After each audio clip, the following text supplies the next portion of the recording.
Honorable Speaker, sir, I rise today to express my wholehearted support for the Immigration and Foreigners Bill 2025.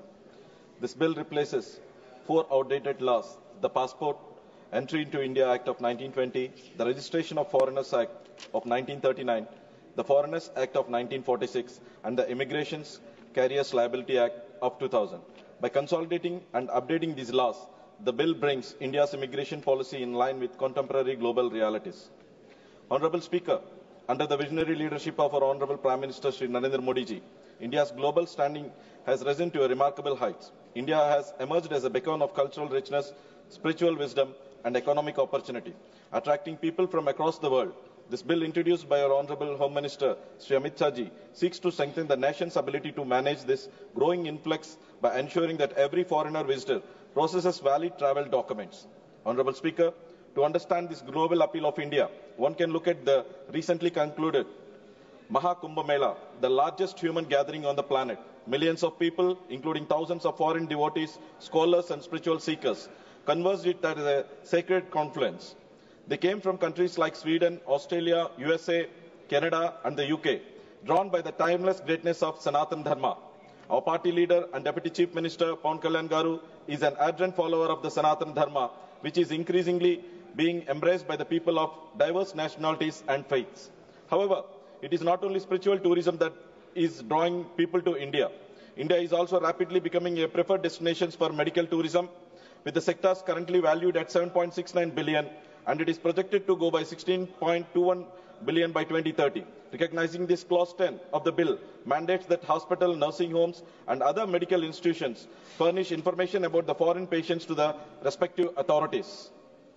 While this provision enhances security and regulatory oversight, I would like to emphasize that collecting this data should not be a burden for legitimate visitors.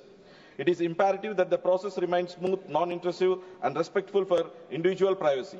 Honorable Speaker, India is also witnessing a surge in inflow of foreign students. Since 2011, the number of foreign students coming to India has increased by 340%, with students arriving from more than 200 countries.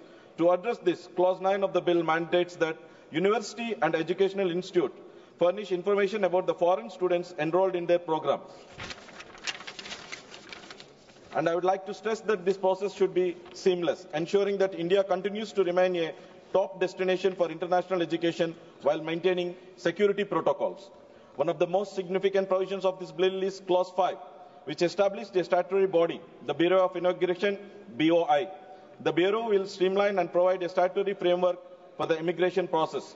One of the key initiatives in this regard is Immigration, Visa, and Foreigners Registrations and Tracking, IVFRT project. This project is being implemented by 108 immigration checkposts, ICPs, and 700 plus Foreigners Registration Office, FROs, across the district headquarters in the country.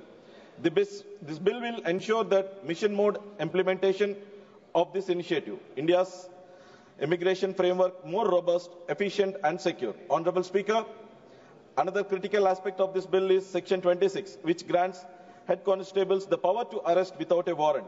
While this provision enhances security and empowers law enforcement, I urge that head constables, particularly in tourist-heavy areas, be provided with adequate training with a simple emphasis on language skills and cultural sensitivity to ensure that no inconvenience is caused to genuine tourists and foreigners.